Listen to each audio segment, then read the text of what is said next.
제가 박영 교수님께 한 가지 질문을 드리겠습니다. 현재 국영경쟁 방지법상에서 일반 조항 도입이 일반 조항 도입에 대해서 논의가 되고 있는데, 여기서 일반 조항을 도입할 경우에 범위 자체를 새로운 어떤 불공정한 경쟁 행위로 그칠 것인지, 아니면은 여기 제목에 나와 있는 것처럼 이제 신지식자권 보호 방안이라고 해서 새로운 어떤 불공정한 경쟁 행위 이외에도 예컨대 신지식자권이라 하면 유전자원이라든지 전통지식이라든지 무형문화유산이라든지 이런 것들이 현재 신지식 제한으로 논의가 되고 있는데요. 식물 신품종도 그렇고 이런 것들까지 다 포섭을 해서 부정경쟁 행위의 어떤 적용 범위를 넓힐 것인지, 이게 좀 구체적으로 좀 확정을 해야 될 필요가 좀 있는 것 같습니다. 그래서 어디까지 이 부정경쟁 방지법을 적용할 것이며 일반 조항의 도입은 그와 어떤 관련이 있는 것인지 간단하게 대답을 해주시면 감사하겠습니다. 글쎄, 아직 지식이 짧아서 일반 조항 가지고 유전자원이나 전통지식, 그다음 식물 신품종에 대해서 보호가 이루어져야 되는지 제가 확답드리기 어렵지만, 약간 지금 국제적으로 유전자원하고 전통지식 관련해서 생물 다양성 협약 CBD, 그다음에 본지침도 나와 있고요. 그다음에 당사국총회를 통해서 원래는 올 2010년 12월까지 합의를 이끌어내기로 했지만 아직까지 결론을 이르지 못하고 있습니다. 그래서 이런 부분 국제적으로 논의가 되고 있기 때문에 논의가 되고 있다는 것만 말씀을 드리고요. 그다음에 식물 신품종도 마찬가지 트립스 협정 27조 해서 우리는 지금 종자산업법, 특허법 중복적 보호를 하고 있는데, 이전에 특허법 31조가 삭제되면서 지금은 이제 중복적 보호가 인정이 되고 있습니다. 물론 이제 식물 종자산업법 관련해서 논의 여지는 상당히 많습니다. 그래서 강제실시권 도입 제도라든지 이런 부분 논의될 여지가 상당히 많지만, 그래서 글쎄 모르겠습니다. 이게 유전자원이나 전통지식이 과연 그다음 식물 신품종이 과연 부경법에 어느 경우에 포섭될 수 있는 경우의 수가 있는지 해서 아직 자세히 제가 심각하게 고민해 본 적은 없고, 근데 분명히 아마 있을 수도 있다고 생각을 합니다. 그래서 전 세계적으로 지금 전통지식 소급적 입장이에요. 그래서 다른 사람도 특허를 받지 못하도록 해서 DB화 작업은 각국이 다 진행을 하고 있습니다. 그래서 우리도 이미 특허청 주도하에 DB화가 지금 작업이 진행되고 있고, 그래서 이런 쪽으로 해서 지재권 소극적으로 보호하기 위한 작업들은 진행이 되고 있다. 이 정도까지밖에 제가 말씀드릴 수 없을 것 같습니다. 예, 감사합니다. 예, 저는 최성무 변리사라고 합니다. 지금 이 자리에는 대한상표협회의 이사 직함으로 참석했다고 하는 게 좋을 것 같고요. 대한상표협회가 얼마 전에 발족을 해서 표시 브랜드 보호 관련해서 전체적인 많은 기업들이라든지 관계자들의 이해를 대변을 하고 있습니다. 우선 부정경쟁 방지법 관련해서 전체적인 내용, 한계, 그리고 개정 동향에 대해서 세 분 발표를 통해서 좀 잘 정리가 됐다는 점에 대해서 상당히 감사드리고요. 다음 제가 궁금한 거는 현재 어떤 타임테이블을 갖고 계신 건지, 예컨대 빠른 시일 내에 일반 조항을 도입하려고 결정을 하신 상태에서 진행하시는 건지, 아니면 부정경쟁방지법이 오랜 기간 문제점을 도출해 왔으니까 일반 조항이 필요할 수도 있겠구나, 또는 제한 열거적인 규정이 일본이 15개고 우리나라가 9개인데 그럼 우리나라도 추가를 할 필요도 있겠구나, 또는 영업비밀과 관련해서 양자를 분리할 필요성이 있지는 않을까, 이런 부분에 대한 전반적인 문제점을 짚어보고 향후의 방향을 결정하기 위한 자리인지, 타임테이블 이미 정해져 있는 건지 그 부분이 궁금하고요. 그 다음에 저는 평소에도 그랬지만 부정경쟁 행위와 부정한 경쟁 행위는 구별돼야 된다고 생각을 했거든요. 부정경쟁 행위는 이미 부정경쟁 방지법에서 어느 정도 법의 테두리에 들어온 거지만, 모든 부정한 경쟁 행위를 하나의 법률로 통합을 한다면 어찌 보면 다른 형법이라든지 많은 법률이 있는데 보호법이 있어서 지나친 문제를 발생하는 것처럼 표지보호와 관련해서는 상표법, 또는 저작물이나 캐릭터나 퍼블리시티가 어디로 가야 될지 모르겠지만 해당 법률의 틀 속에서 최대한 해결을 하고, 되지 그렇지 않은 경우에 부정경쟁 방지법에서 보완적으로 해야 될 텐데, 어찌 보면 편의에 의해서 부정경쟁 방지법으로 전가의 보도와 같은 규정을 설정하려고 하는 거 아닌가 그런 생각도 좀 드는 면이 좀 있습니다. 또 하나는 교수님 발표하신 부분 제가 평소에 몰랐던 부분에 대해서 많이 정리가 돼서 되게 감사했었는데요. 의문 드는 게 부정경쟁 방지법과 독점규제법 부분을 만약에 통합한다든지 이런 문제가 된다면 과연 지금 부정경쟁 방지법을 특허청 소관 법률로 되어 있는데 특허청 레벨에서 할 수 있는 것인지 아니면 이번에 주식재산 기본법이 통과가 되면 총리실로 가는 건지 이 논의의 틀과 폭과 타임테이블이 어떻게 되는지 그 부분에 대해서 좀 관계자 입장에서 궁금해서 질문을 드립니다. 예, 첫 번째 그 질문 사항에 대해서 답을 드리도록 하겠습니다. 현재 그 방금 말씀하신 그 영업비밀과의 관계에서는 현재 그 부정경쟁 방지법상의 그 부정경쟁 행위 파트하고 영업비밀 파트가 현재 분리돼서 검토가 되고 있습니다. 현재. 그래서 현재 영업비밀 파트는 따로 별도의 TF팀이 조직이 되어 지금 현재 구성이 되어 있고요. 학계라든지 실무라든지 지금 구체적인 논의가 그쪽에서 진행이 되고 있습니다. 아울러서 그 부정경쟁 방지법상에서 영업비밀 파트를 떼내야만 하는 것인지 그 부분에 대한 검토도 영업비밀 TF 쪽에서 현재 논의가 되고 있습니다. 그 부분에 대해서는 어떤 한 분 교수님께서 딱 지정을 해서 그분 교수님께서 현재 검토를 해주시고 있고요. 아까 그 부정경쟁 방지법상 일반 조항 도입에 대해서 정해지지 않았느냐, 이미 정해진 결론에 대해서 현재 그 정해진 결론에 맞추어서 우리가 과제를 진행하지 않느냐 이런 이제 질문을 해주셨는데 그렇지는 않습니다. 결론부터 말씀드리면, 그래서 현재 그 부정경쟁 방지법상에서 여러 가지 이제 일반 조항 문제도 그렇고 뭐 손해배상 문제도 그렇고 과실 책임주의 문제도 그렇고 여러 가지 어떤 쟁점 사항들이 있는데요.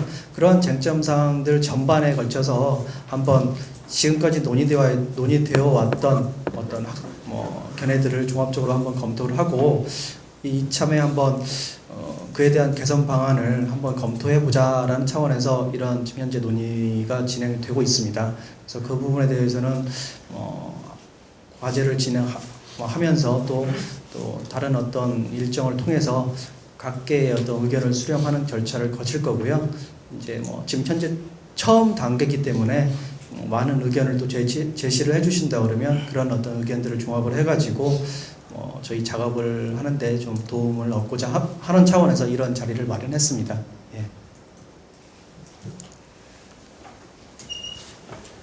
예. 최종 변호사님께서 이제 질문해 주셨는데 이제 사담이지만 대학에서 그 지재권법 전공한 사람이 부경법 수업하겠다 그러면 경쟁법 하는 분들이 싫어합니다. 그다음에 경쟁법 하시는 분들이 부경법 수업하겠다 그러면 지재권법 하시는 분들이 또 싫어합니다. 서로 자기 거라 우깁니다.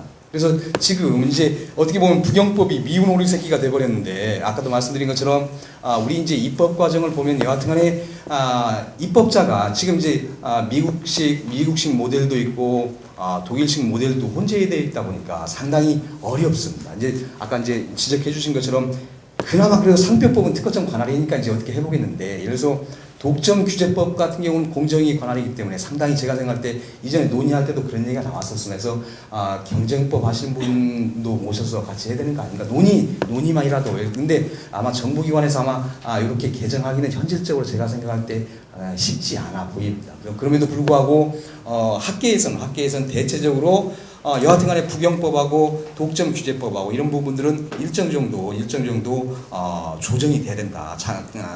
중장기적으로는 반드시 조정이 되다. 이런 부분에 대해서는 상당히 공감대가 넓은 걸로 제가 이해를 하고 있습니다. 그래서 아까도 말씀드린 것처럼 이제 이러고 개정을 하려면 이제 근데 너무 많이 왔습니다. 저희가 이제 한 61년도 제정됐나요? 부경법이. 그래서 지금 한 50년 됐고요. 그 다음에 독점규제법이 한 30년 됐습니다. 근데 이제 미국식으로 가기도 그렇고 독일식으로 가기도 그렇고 어느 쪽으로 근데 너무 저희가 이제 역사가 한 30년 짧게는 오다 보니까 이제 어느 쪽으로 가기가 어렵습니다. 그래서 이제 현행책에 가장 현실적으로 보면 현행책에 유지하고 일정 부분 문제되는 부분 보완해 나가는 게 현실적으로는 가장 타당하다고 여겨지고요. 장기적으로는 아까 근데 말씀드린 것처럼 어떤 식으로 됐든 간에 한 번은 분명히 조정을 거쳐야 되지 않을까 이렇게 이제 개인적으로는 생각을 합니다. 근데 아마 향후 논의에서는 아마 경쟁법 하시는 분도 아마 참여하지 않을까 이렇게 생각을 합니다.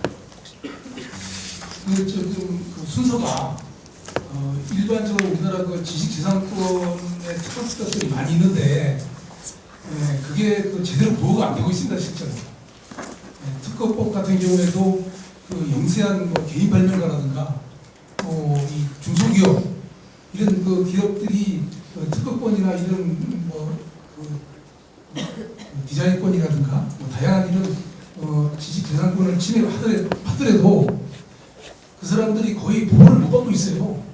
물론 이제 뭐 삼성이라든가 그런 큰 기업체 같은 경우는 보호를 받겠지만 이 많은 그 작은 규모의 그런 기업체 개인 발명가들이 제대로 그 권리를 보호를 못 받고 있기 때문에 이런 부정 경쟁 방지법을 개정해가지고 다양한 그런 그 권리 침해를 보호해 줄 것도 중요하지만 더 중요한 것은 우리 특별법에 나와 있는 그런 권리들을 침해를 받았을 때 좀 충실하게 보호를 해줄 수 있는 그런 방안. 뭐 미국에 보면 그 징벌적인 손해배상이라든가 이게 다양하게 있어가지고 좀 보호를 많이 해주는 편인데 우리나라의 그 작은 규모의 그런 사람들은 거의 법이 있지만 그 보호를 못 받고 있어요. 그러니까 어떻게 그런 사람들 특별법으로 되어 있는 법률이 있는 그런 내용들을 충실하게 보호해 줄 것이냐. 그런 방안에 대해서 좀 깊이 있게 토론을 해가지고 대책을 세우고 그 사람들을 충실하게 보호할 수 있는 그런 대안을 세운 다음에 부정경쟁방지법을 또 개정해가지고 좀 더 넓은 범위의 어떤 불공정 행위에 대해서 보호해주는 게 우선순위라고 생각합니다. 이상입니다.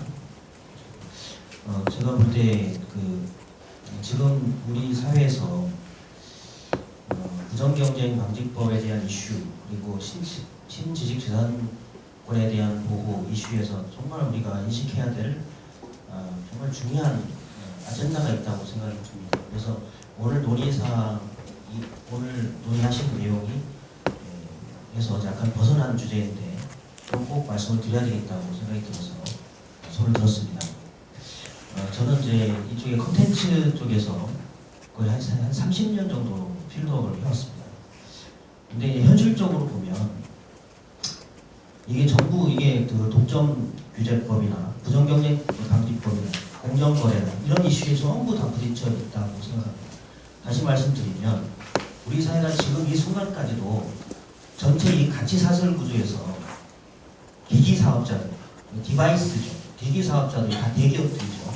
네, 플랫폼 사업자들, 이미 기득권을 확립하고 아주 메이저 기업들입니다. 그리고 컨텐츠 사업자들이 있어요. 이 기기 사업자와 플랫폼 사업자와 컨텐츠 사업자가 어우러져서 이 생태계를 구성하는데요. 지금 이 스마트 경쟁 환경으로 바뀌면서 이거에 대한 많은 지금 변화가 있습니다. 사실 그럼에도 불구하고 여전히 그 기득권과 모든 그 지배의 구조는 기기 사업자와 플랫폼 사업자에 의해서 주도되고 있습니다. 바로 이 부분은 정말 우리 사회가 인식해야 될 본질적인 문제라고 생각합니다. 이 주도해서 정말 이 모든 이 글로벌 경제 환경에서의 변화 상황과 이런 부분에서 우리가 IT 이 부분에서 그리고 그동안에 쌓아왔던 이 모든 그 기반에서 신지식이 창출되고 있는 이런 활성화를 시킬 수 있고 나름대로 새로운 어떤 시장을 열 수 있고 있다면 저는 다 용인할 수 있다고 생각합니다. 정말 중요한 것은 컨텐츠 쪽에서 집중적으로 몰입하고 역량을 축적하고 해온 수십 년 동안 해온 전문가들과 크리에이터들이 여전히 아웃사이더라는 것이죠. 이것은 우리 그 법체계에서 굉장히 중요한 지금 모순의 이 부분을 극복하고 해결해야 되는 부분이라고 생각합니다. 바로 이 부분을 본질적으로 우리가 다뤄줘 주셔야 됩니다. 그렇게 생각합니다. 그리고 우리 그래야만이 신지식인들이 더 많이 창출되고 창조 경제라든지 창조 산업이 더 활성화된다고 저는 생각합니다. 그래서 여기에 대한 여러 전문가들의 공의와 어떤 그 말씀을 지금 이 순간부터라도 좀 해주셨으면 하는 바람이고요. 향후 오늘 다 못 다루시더라도 향후 다음 행사에 꼭 이 아젠다를 다루어서 그 관련된 사업자들과 전문가들, 학자들이 모여서 긴밀한 좀 토론을 해주셨으면 하는 감사합니다. 예. 부경법의 저는 지식재산연구원 이명희라고 합니다. 그 부경법의 일반 조항을 도입하는 문제에 대해서 논의를 하고 있을 때 백영구 교수님께서 이제 독일 부정경쟁방지법 3조 1항을 소개해 주셨습니다. 그 조항의 문두에 부정한 거래상의 행위가 경쟁업자 이렇게 해서 그 저해하는 데는 이를 허용되지 않는다라고 그 7페이지인데요. 슬라이드 12쪽에 그렇게 소개해 주셨습니다. 여기서 문두에 있는 그 부정한 거래상의 행위라고 되어 있어서 이 부정한 거래상의 행위가 어떤 행위인지 이것을 부정한 거래상의 행위를 다른 조문에서 규정을 해주고 있는 것인지 아니면 다른 법에서 인정하는 부정한 거래상의 행위를 이 부경법에서 규율을 하겠다는 것인지 그래서 그 행위의 유형이라든지 그 규정을 어떻게 하고 있는지 그것이 이제 궁금해서 부탁드립니다.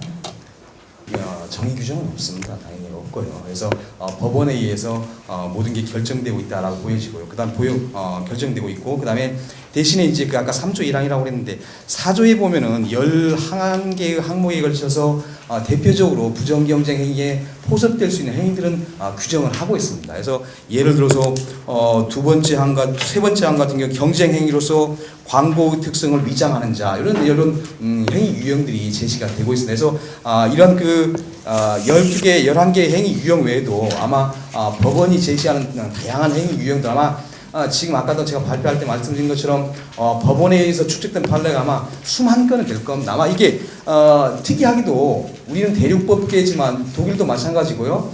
미국의 판례법하고 유사하게 운영되고 있는 유일한 법률이 독일 부경법입니다.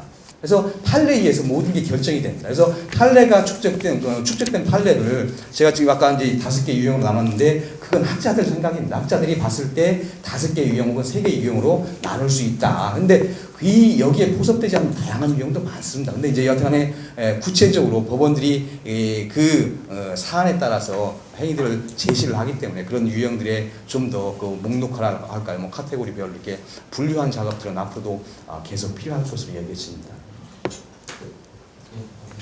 안녕하세요. 지식재산연구원의 이모입니다. 저는 이창훈 변호사님한테 질문을 드리고 싶은데요. 미국이 이제 독점금지법, 독점규제법이랑 그 부정경쟁법 그렇게 두 개를 나뉘어서 일단 이제 독점금지법은 FTC에서 이행을 하고 있는 걸로 알고 있습니다. 이제 부정경쟁법 같은 경우는 딱히 이제 법이 되어지는 않았는데 각 법에서 따로 이제 규율을 하고 있다고 들었는데요. 그런 경우에는 이제 주법이 이제 불법 행위 같은 경우는 주법에서 규제가 되고 있으니까 주간을 약간 상회하는 기준으로 인해서 좀 분쟁이 발생할 소지가 있을 것 같습니다. 그래서 일반적으로 이제 상표법 같은 경우는 연방에서 규율을 하고 있기 때문에 주에서 어떤 분쟁이 있어도 연방에서 해결이 될 것 같은데요.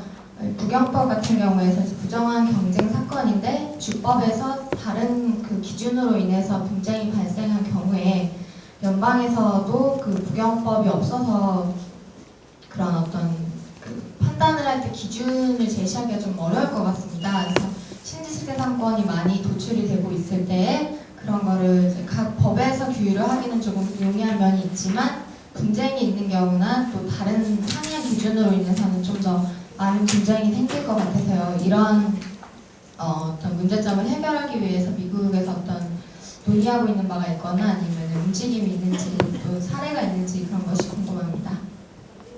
제일 많이 해결하는 거는 결국은 그 근거가 되는 거는 소위 이제 초이스 오브 로라고 해서 어떤 관할의 습성이 발생했을 때 어떤 주법을 적용하느냐. 물론 이제 연방법과 주법이 저촉될 수 있다고 생각이 되겠지만 실질적으로는 소장을 보면 연방법에 의한 청구 원인과 주법에 의한 청구 원인이 그냥 중복적 내지는 이제 열거적으로 다 열거가 되기 때문에 이 실제로 저촉 부분이 크진 않고 연방법과 주법의 저촉은 크지 않고요. 왜냐하면 그 중에 하나라도 이 원고의 클레임이 받아들여지면 원고가 승소하는 부분이 승소하니까요.